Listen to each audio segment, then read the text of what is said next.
স্বাধীনতা হয় 16ই ডিসেম্বর, আর বাংলাদেশে 22 ডিসেম্বর হচ্ছে অস্থায়ী রাষ্ট্রের যারা কর্ণধার ছিল, সৈয়দ নজরুল ইসলাম, এরপরে খন্দকার মুশতাক, তাজউদ্দিন আহমেদ, এনারা আসে হচ্ছে 22 তারিখ। তো 16ই ডিসেম্বর বাংলাদেশ স্বাধীন হইল, 22 তারিখে তারা কেন বাংলাদেশে আসবে? ভারত তাদেরকে বাংলাদেশে এই 6 দিন ঢুকতে দেয় নাই। সেখানে 7টা চুক্তি করেছিল গান্ধী, এই চুক্তিতে জোরপূর্বক স্বাক্ষর করানো হয়েছিল এবং অলি আহাদের বইয়ের মধ্যে আমরা পেয়েছি এই স্বাক্ষর করতে গিয়ে নাকি তৎকালীন সময় অস্থায়ী রাষ্ট্রপতি যিনি ছিলেন সৈয়দ নজরুল ইসলাম অজ্ঞান হয়ে পড়ছিল। জোরপূর্বক তার কাছ থেকে স্বাক্ষর নেওয়া হয়েছে।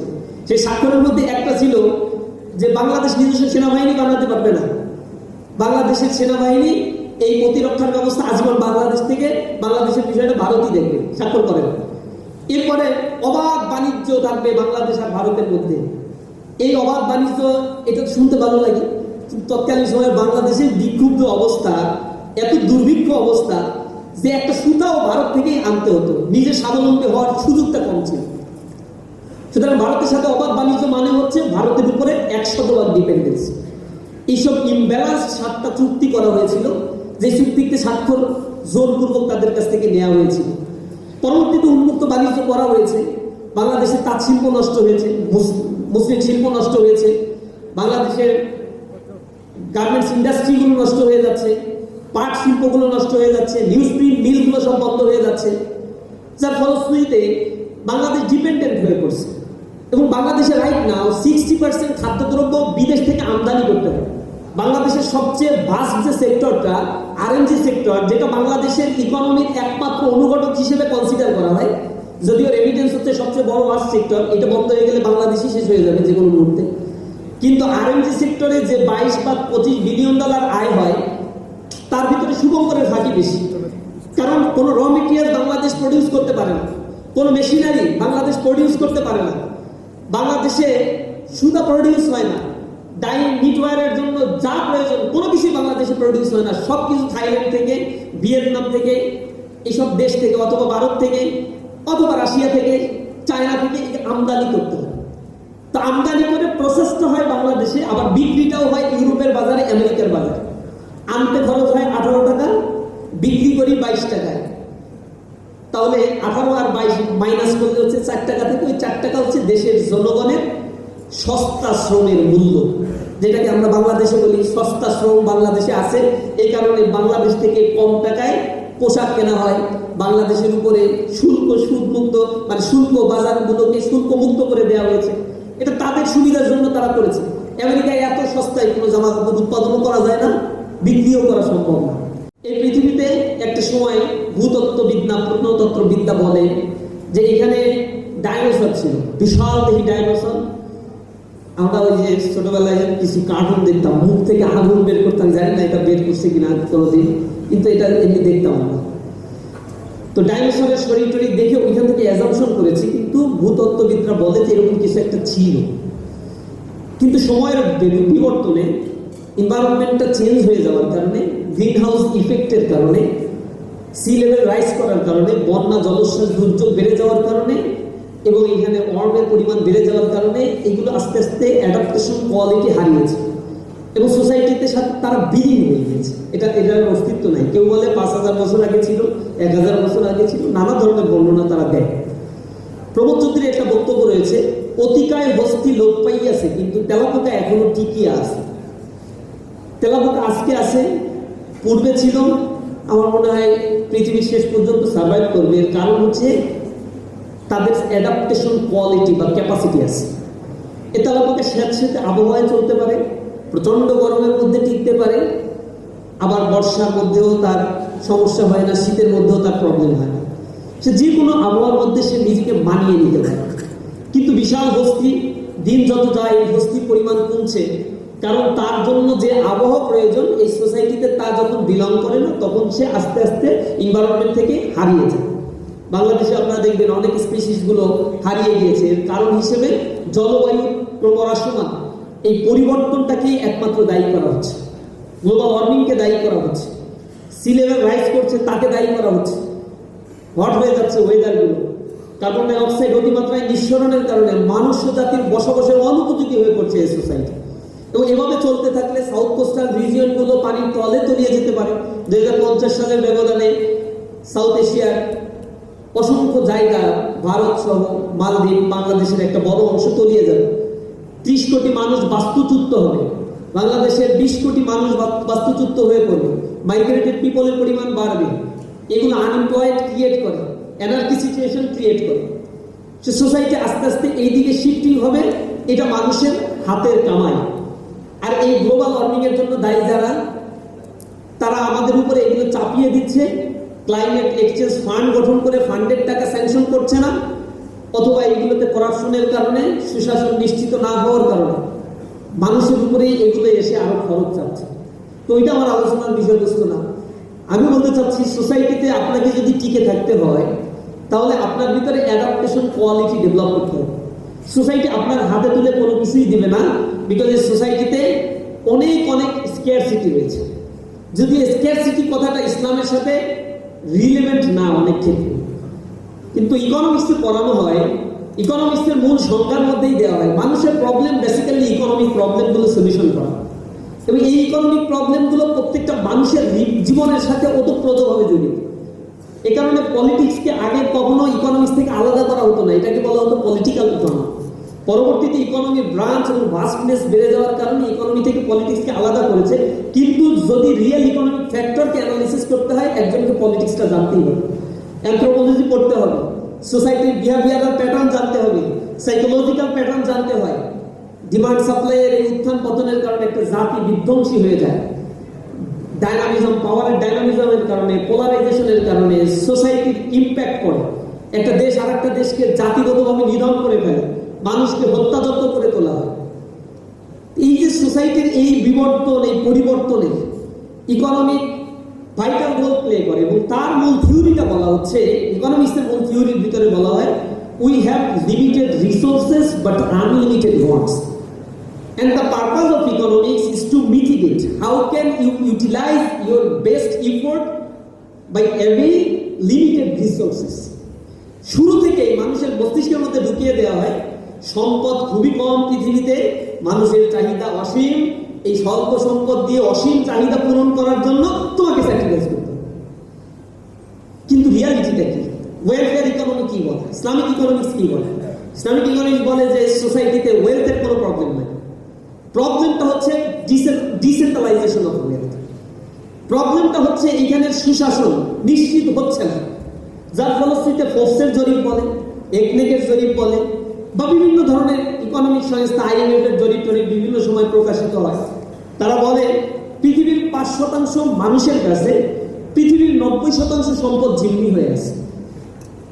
একজন ব্যক্তি, Jeff Bezos, slim Carlos hello, Mukesh Ambani, অথবা ফেসবুকের প্রতিষ্ঠাতা মার্ক জাকারবার্গ, ইন্টেলের প্রতিষ্ঠাতা, অথবা সফটওয়্যার কোম্পানিগুলো যারা বানাচ্ছে, বিলিয়ন বিলিয়ন ট্রিলিয়ন ডলারের মালিক। জাকারবার্গের যে সম্পদ আছে তা বাংলাদেশের টোটাল জিডিপি, আমি বাজেটের কথা বলছি না, this is GDP, it's so vast amount, gross domestic product. একটা দেশে এক বছরে দেশের জনগণ যা উৎপাদন করে এটাকে জিডিপি বলা হয়। এই জিডিপির 68% টোটাল বাংলাদেশের 20 কোটি মানুষ যে সম্পদ উৎপাদন করে তার 68% সম্পদের মালিক হচ্ছে একটা মার্ক জাকারবার্গ। এটা ক্যালকুলেশন করে, এটা আমি অনেক আগে ক্যালকুলেশন করছিলাম, এখন তো ডিফ্লেশন হয়েছে মুদ্রা, সম্ভবত এটা 100 ছাড়িয়ে গেছে। অর্থাৎ তার যে সম্পদ আছে তা দিয়ে বাংলাদেশে যে কোনো সময় অন্টুর মধ্যে কিনে নিতে পারে। এগুলো মানুষ কেনা না, কোম্পানি কেনা না, পুরো একটা দেশ এখানে নিয়ে যাওয়া। এই পরিমাণের সম্পদের তারা মালিক হয়েছে। কিভাবে এত সম্পদের মালিক হয়ে গেল? এই মাফিয়াগুলো কিভাবে তৈরি হয়? এগুলো তৈরির পেছনে একটা বড় মেকানিজম এবং কালেকটিভ একটা ইফোর্ট কাজ করে, এবং এটাকে ক্যাপিটাল বেস ইকোনমি বলা হয়। এই ইকোনমিগুলো বা সোশ্যাল ইকোনমিগুলো সারা পৃথিবীতে যে অ্যানার্কি সিচুয়েশন তৈরি করেছে, সেই সিচুয়েশনের মধ্যে কিছু মানুষ যারা সাপ্রেসড, এবং সোসাইটিতে যারা দরিদ্র তারা আজীবন দরিদ্র, যারা ধনী তারা আজীবন ধনী হতে থাকে। আর পৃথিবীতে সবচেয়ে বড় বড় যে দেশগুলো, আন্ডারডেভেলপ দেশগুলো, তাদেরকে তারা সাপ্রেস করে। তারা গ্লোবাল ইকোনমির কথা বলা হয় we are live in a global village. What is global village? There is free access of information and technology, free access of wealth and development, free access of knowledge and diversity. কিন্তু প্রবলেমটা হচ্ছে এই slogan তারা তখনই দেয় যখন তারা স্বাবলম্বী, তারা অর্থনৈতিকভাবে অনেক আপার গ্রেডে চলে গিয়েছে। সুতরাং তাদেরকে তুমি কখনোই ধরতে পারবে না নলেজ লেভেলে। এখন তোমাকে এই স্লোগান দিয়ে তোমার কাছ থেকে এই নলেজটা হায়ার করে। আপনাদের হয়তো মনে আছে বাংলাদেশ স্বাধীন হওয়ার পরে 1971 সালে স্বাধীনতা হয় 16 ডিসেম্বর। আর বাংলাদেশে 22 ডিসেম্বর হচ্ছে অস্থায়ী রাষ্ট্রের যারা কর্ণধার ছিল, সৈয়দ নজরুল ইসলাম, এরপরে খন্দকার মুশতাক, তাজউদ্দিন আহমেদ, এনারা আসে হচ্ছে 22 তারিখ। তো 16 ডিসেম্বর বাংলাদেশ স্বাধীন হইল, 22 তারিখে তারা কেন বাংলাদেশে আসে? ভারত তাদেরকে বাংলাদেশে এই 6 দিন ঢুকতে দেয় নাই। সেখানে 7টা চুক্তি করেছিল গান্ধী। এই চুক্তিতে জোরপূর্বক স্বাক্ষর করানো হয়েছিল এবং অলি আহাদের বইয়ের মধ্যে আমরা পেয়েছি এই স্বাক্ষর করতে গিয়ে নাকি তৎকালীন সময় অস্থায়ী রাষ্ট্রপতি যিনি ছিলেন সৈয়দ নজরুল ইসলাম অজ্ঞান হয়ে পড়ছিল। জোরপূর্বক তার কাছ থেকে স্বাক্ষর নেওয়া হয়েছে। সেই স্বাক্ষরের মধ্যে একটা ছিল যে বাংলাদেশ নিজস্ব সেনাবাহিনী বানাতে পারবে না, বাংলাদেশের সেনাবাহিনী এই প্রতিরক্ষার ব্যবস্থা আজীবন বাংলাদেশ থেকে, বাংলাদেশের বিষয়টা ভারতই দেখবে, স্বাক্ষর করেন।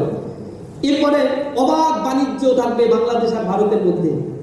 এই অবাধ বাণিজ্য, এটা শুনতে ভালো লাগে, কিন্তু তৎকালীন সময়ে বাংলাদেশের বিক্ষুব্ধ অবস্থা, এত দুর্ভিক্ষ অবস্থা যে একটা সুতাও ভারত থেকেই আনতে হতো, নিজে স্বাবলম্বী হওয়ার সুযোগটা কম ছিল। সুতরাং ভারতের সাথে অবাধ বাণিজ্য মানে হচ্ছে ভারতের উপরে 100% ডিপেন্ডেন্সি। এইসব ইমব্যালেন্স 7টা চুক্তি করা হয়েছিল, যে চুক্তিতে স্বাক্ষর জোরপূর্বক তাদের কাছ থেকে নেওয়া হয়েছিল। পরবর্তীতে উন্মুক্ত বাণিজ্য করা হয়েছে, বাংলাদেশের তাঁত শিল্প নষ্ট হয়েছে, মুসলিম শিল্প নষ্ট হয়েছে, বাংলাদেশের গার্মেন্টস ইন্ডাস্ট্রিগুলো নষ্ট হয়ে যাচ্ছে, পাট শিল্পগুলো নষ্ট হয়ে যাচ্ছে, নিউজ প্রিন্ট মিলগুলো সব বন্ধ হয়ে যাচ্ছে, যার ফলশ্রুতিতে বাংলাদেশ ডিপেন্ডেন্ট হয়ে পড়ছে।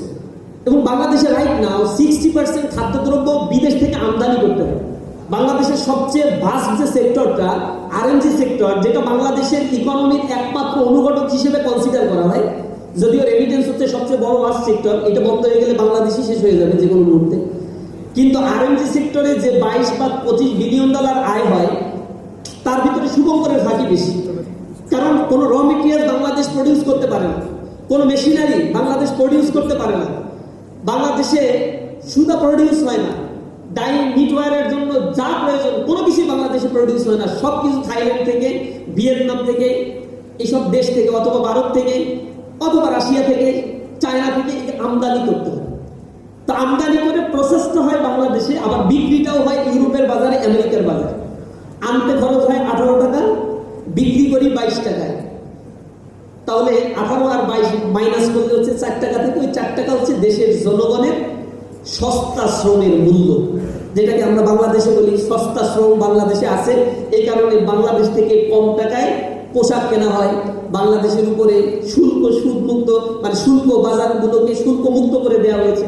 এটা তাদের সুবিধার জন্য তারা করেছে। আমেরিকায় এত সস্তায় কোনো জামা কাপড় উৎপাদনও করা যায় না, বিক্রিও করা সম্ভব না। এই যে ডাইনামিজম গুলো, অর্থনীতির এই শিফটিং গুলো হয়েছে, বাংলাদেশ কেন দারিদ্রতার এখনো নিম্ন স্তরে অবস্থান করছে, অথচ বাংলাদেশটা এখন ডেমোগ্রাফিক ডিভিডেন্ড সুবিধার মধ্যে আছে। এবং এইটা এই কারণে আমাদের জানা দরকার, ডেমোগ্রাফিক ডিভিডেন্ড সুবিধা হচ্ছে একটা নির্ধারিত সময়ে একটা দেশের টোটাল জনগোষ্ঠী অধিকাংশ যদি কর্মক্ষম হয়, সেটাকে বলা হয় ডেমোগ্রাফিক ডিভিডেন্ড সুবিধা। এই সুবিধা 100 বছরের মধ্যে একটা রাষ্ট্রে মাত্র 18 থেকে 20 বছরের জন্য একটা রাষ্ট্র পেয়ে থাকে। এই 18-20 বছরের ক্যাপিটালাইজেশনের মধ্য দিয়ে বাকি 80 বছর একটা রাষ্ট্র পরিচালিত হয়। চায়নায় যেভাবে তৈরি হয়েছে 1978 সাল থেকে 75 সাল থেকে তারা ডেমোগ্রাফিক ডিভিডেন্ড সুবিধা পেয়েছে, সেটাকে ক্যাপিটালাইজ করেছে। আজকে চায়নার আউটপুট হচ্ছে পৃথিবীর শ্রেষ্ঠ সবচেয়ে শক্তিশালী অর্থনীতি। সিঙ্গাপুরে এটাকে ইউটিলাইজ করেছে, ক্যাপিটালাইজ করেছে, তার মাথাপিছু আয় 35,000 মার্কিন ডলার। তাইওয়ান এটাকে ক্যাপিটালাইজ করতে পেরেছে, তার মাথাপিছু আয় 32,000 মার্কিন ডলার। সাউথ কোরিয়া এটাকে ক্যাপিটালাইজ করতে পেরেছে, তার মাথাপিছু আয় 15 থেকে 20,000 মার্কিন ডলার। চায়নার মাথাপিছু আয় 13,000, 14,000 মার্কিন ডলার। তো বাংলাদেশ সমসাময়িক সময়ে স্বাধীনতা অর্জন করেও এত সম্ভাবনাময়, ন্যাচারাল রিসোর্সে পরিপূর্ণ, কর্মক্ষম জনগোষ্ঠী, নদীমাতৃক দেশ, মহিষপান অঞ্চল, উন্মুক্ত সমুদ্র অঞ্চল, এত কিছু পাওয়ার পরেও ল্যান্ডলক কান্ট্রির মতো ডেভেলপমেন্ট কেন বাংলাদেশ করতে পারলো না? এর মূল কারণ হচ্ছে ভিসাস সার্কেল অফ ইকোনমির একটা দুষ্ট চক্রের মধ্যে এদেশের অর্থ ব্যবস্থা জনসম্পদের ইউটিলাইজেশনকে গ্রাস করে রাখা হয়েছে। এটা থেকে মুক্তি পাওয়ার উপায়টা কি? আর এটার সাথে আসলে জড়িতই কারা?